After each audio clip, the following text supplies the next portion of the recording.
If effort was all it took, we'd all be millionaires. You look at your shelf of games. Scythe, 51st State, Ark Nova, Terraforming Mars. And the thought of playing them turns your stomach. They're taking up space now, gathering dust. You're not sure board games are for you. Maybe it's time to move on to other things. Gaming doesn't bring you joy. It's been soured. Now, it wasn't always like this. When you discovered the hobby, you were instantly smitten. In at the deep end, bigger, longer, more complex. You didn't need a gateway. Deep strategy was your bag. You thought about games day and night, in the car, in the shower, in Zoom meetings, camera off, while colleagues droned on about nothing of value. Before long, ideas were creeping into your brain, uninvited but not unwelcome. Concepts for a new game, big, bold and brimming with potential. You set about constructing a copy, a prototype, pen and paper, nothing too fancy, for your eyes only. Borrowed components, dice, meeples, counters, pilfered from other games on your shelf. A medieval city. The king is dead, the castle destroyed. Players are builders, tasked with reconstructing the ruined city, all the while fighting off marauding goblins, ogres and trolls. You played every part, simulating 4 or 5 player games on your tabletop. Every session presented new possibilities: agriculture, trading, exploration. Each new element added depth to the game, one engaging mechanism layered on top of another. You spent many hours playing alone, tinkering, honing, getting the game just the way you like it. You spoke excitedly about your passion project to friends and family, and they were fascinated. They were keen to play, eager to help. But you resisted because the game wasn't ready. Not yet, not until it's just right. And the fateful day arrived. After blitzing the game in an intense weekend of repeated tests, all solo, you concluded that the game was done, and it was good. It would be criminal to keep it to yourself. After dozens of hours of fine-tuning, you're ready, finally, to reveal your child to the world.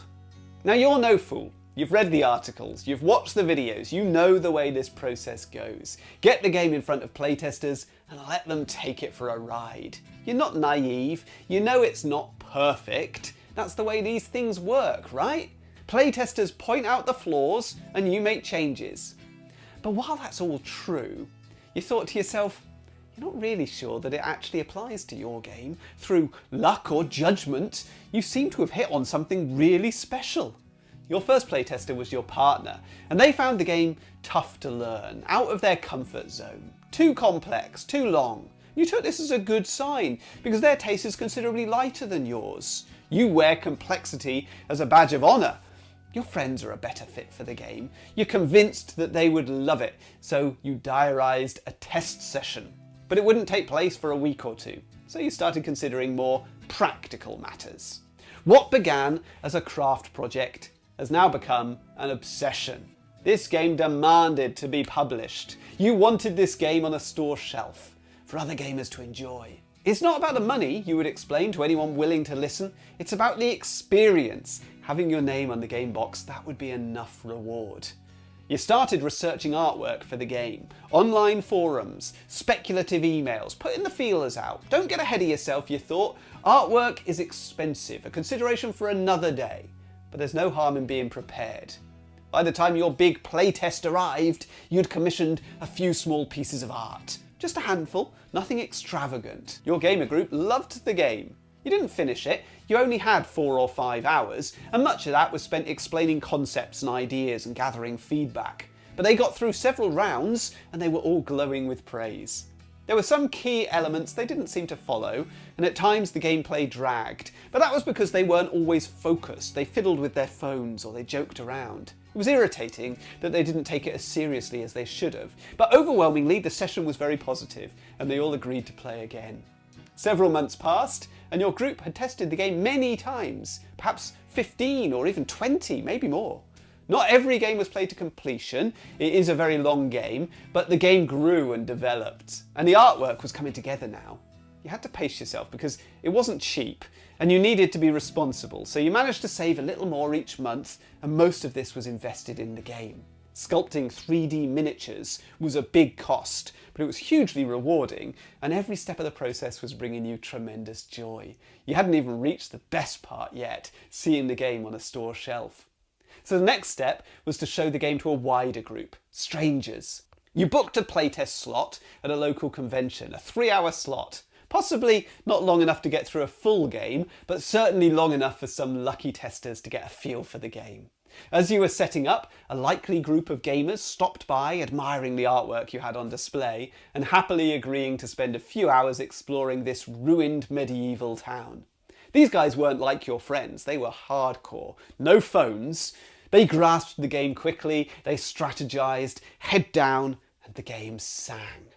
There wasn't much time for feedback, your slot had expired, but the testers walked away deep in conversation about your game, unpicking strategies, energised by the experience. This was just the confirmation you needed. If it felt this good to see one group playing your game, how good was it going to feel when thousands of copies hit the market? Session reports, reviews, comments, awards? It was time to think seriously about publication. You were aware of key players in the industry. Jamie Stegmaier at Stonemaier Games, Eric Lang at Simon, Ignacy Trevicek at Portal. You followed social media, you knew what to do.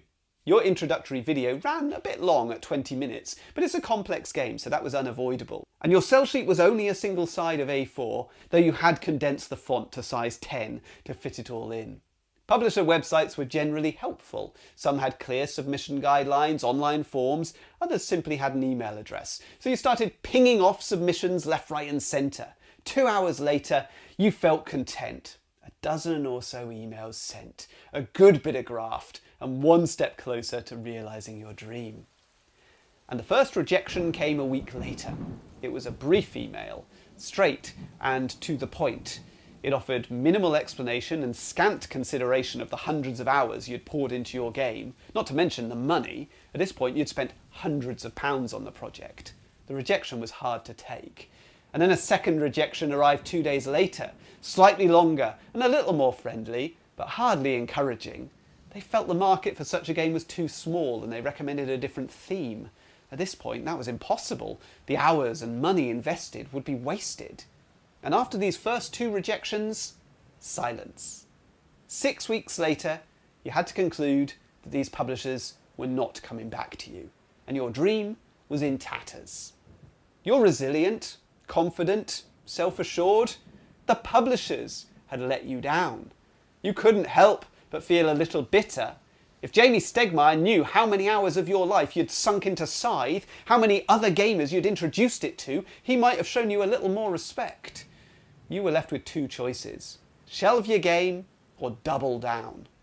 Now, self-publishing seemed the sensible choice. Handing over creative control to a publishing team never sat right with you anyway. No one understood your game like you did. If they didn't want the money, the accolades, then screw them. You're an industrious individual, you'll do it yourself.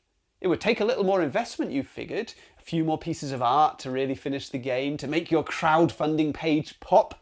You didn't have the social media following afforded to some lucky designers, so you were going to have to spend a little on marketing, and stretch goals would need a bit of work too.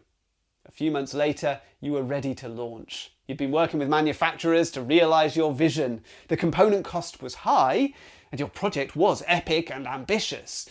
But unfortunately, that meant that the cost for backers wasn't cheap either. You had limited options for distribution, so shipping was always going to be expensive. And the game came in at $90 or $120 delivered, with more remote regions paying a little more. You were surprised at the cost, but you'd paid more for Simon products on Kickstarter, and they had achieved tremendous success. Your game concept was strong, and your chosen artist was awesome. The game was looking irresistible. You set a modest funding goal. You weren't in this for the money, though you had a very strong instinct that the game would be very successful. You couldn't go too low. You needed to ensure that the finances were viable. And then you sat, watching the monitor as the project launched, eagerly awaiting the influx of customers over that first hour. Your partner watched with you. Despite a difficult first play, they had developed a fondness for the game. And after several hours had passed, you decided to call it a day. There had been no big influx. It was apparent this was going to be a bit more challenging than expected, but there was still plenty of time and a lot to play for. You slept fitfully. You were disappointed that the following days showed little improvement.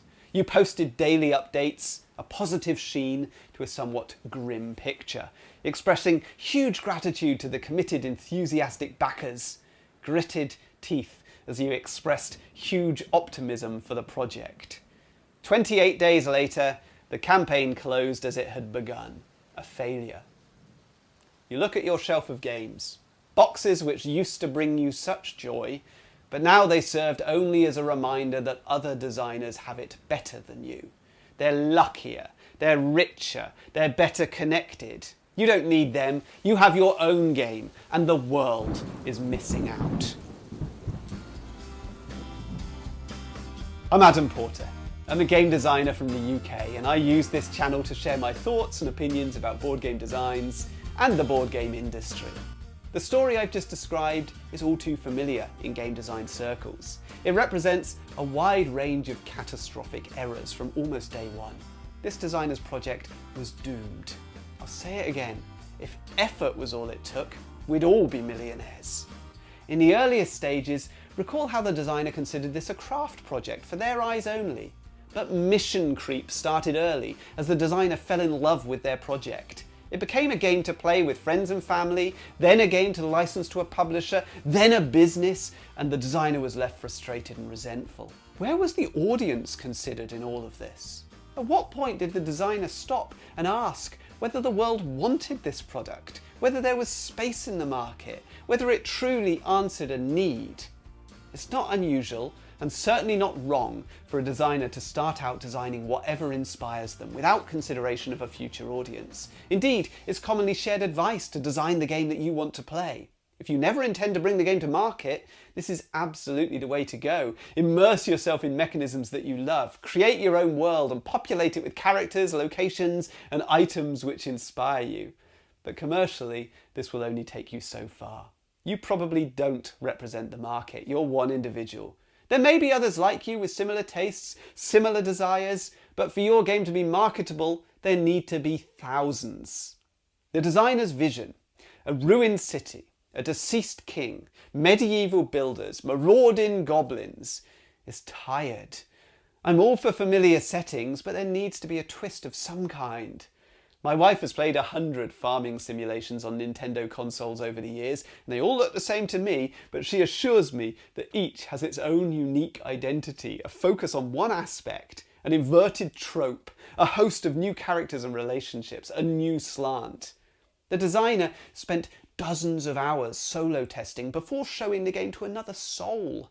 That's a mistake. Solo tests are valuable in the very earliest stages to determine whether the absolute core concepts are viable and to ensure you don't waste your playtester's time, but you need to get your rough and ready concept in front of other players early, before you've become too invested.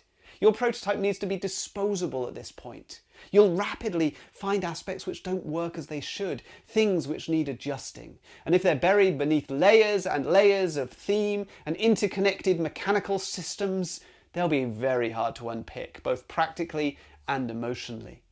The designer paid lip service to playtesting, running the prototype past their partner, but dismissing the feedback, then relying on a close group of like-minded gaming friends, an echo chamber. Many of the playtests were incomplete or rushed, but the designer steadfastly refused to compromise on complexity or duration. Put simply, they didn't listen. Game design is all about empathy, understanding the experience of your players and maximising their enjoyment, not deciding what you think they should enjoy and then getting frustrated when players don't live up to your expectations. The designer invested a lot of time and money into components and artwork for their prototype game, a common mistake and a very costly one. If you're going to license to a publisher, they will almost certainly throw out your commissioned artwork, irrespective of its monetary value, and replace it with work done by an artist of their choice. Artwork is extremely expensive, simply because of the vast number of hours an artist puts into it, not to mention their talent and expertise. The majority of designers make very little money. You simply cannot afford to purchase art. You will make a loss. If you're self-publishing, of course, there'll come a time to commission artwork, but even then, this should not happen early in the process. Investing large amounts of money into your project makes it inflexible. If you want to change direction, how are you going to do that with artwork already nailed down? And all the same principles apply to creating 3D sculpts for miniatures and other components. You're putting your focus and attention in precisely the wrong place. The designer was wise to seek opinions from playtesters they hadn't previously met. But a single test isn't enough. Not even close. One of the downsides of creating a sprawling epic game with a duration of multiple hours is that each playtest session is likely to involve a single playthrough, so progress is going to be slow. Nonetheless, you need to do the work, and that includes blind tests too. Let players learn the game from your written rules. You're not going to be there when consumers pick up your product from the game store shelves. The playtesting problem is not talked about nearly enough in gaming circles. Players expect a perfectly balanced game honed to perfection. Designers earn a pittance. The two things don't line up. Playtesting a multi-hour epic board game hundreds of times will take over your life, and you won't be paid for those hours. Nonetheless, you have to do the work if you want to succeed. It's a huge risk. This is a problem the industry needs to unpick, but for now, we have to work with what we've got. The designer in our story was premature in submitting their game to publishers. It wasn't ready. They weren't ready, and they went about it all wrong. Contacting 12 publishers isn't enough, and it's a mistake to focus solely on the most prominent publishers in the industry. They made a 20-minute promotional video and genuinely expected busy publishers to watch it. Another castle-building game from an unknown designer. It's a big ask. The purpose of a sell sheet is to catch a publisher's attention with minimal text and a few images, but our designer crammed information into their page, even going so far as to reduce the font size to squeeze in more text which no one is ever going to read. They lacked resilience when the rejections came. They took offence at the non-responders, despite the fact that their submission emails were entirely uninvited by the publishers. They reacted like they'd been ghosted by an old friend. And their response was not to listen, to learn and develop their craft. Instead, they wrote off all publishers and decided they could do it better alone. Too ambitious, too expensive, and zero effort was put into marketing or building a community. The designer considered his peers to be the industry leaders, the crowdfunding juggernauts. It's pure ego. And the result? A talented designer who used to love games, now jaded, cynical, turned off and broke. Their savings depleted, along with any enthusiasm for gaming or design. And it doesn't have to be this way. This is self-sabotage. Game designers need self-awareness, realistic expectations, confidence, yes, but also humility. Reflection and introspection is key. If you want help with that, you might like to use my Adam in Wales Board Game Designer Journal, which is available right now on Amazon. I'm Adam Porter, and over the last decade I've shared hundreds of videos about games and game design, offering up honest, practical advice about how to develop your own games, but also how to develop yourself as a designer. My latest project is a tabletop game designer journal, which helps you to do exactly that, with structured prompts, reflective logs, tools to assist you in prioritizing and developing your ideas, and much more. The content is designed to give you a clear direction of travel towards success, however you choose to define it. This is not a playtesting journal. That is to say, the journal is not focused on one specific game or project. It's focused on you. You are the project. The Adam in Wales Board Game Designer Journal is available right now exclusively from Amazon, so check out the link in the description for this video.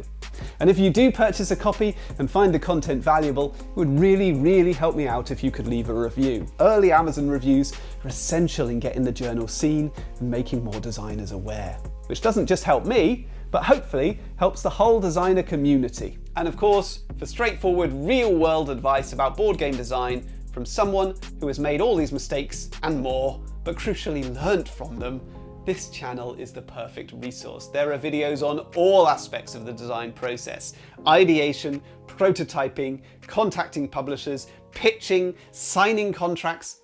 It's all here.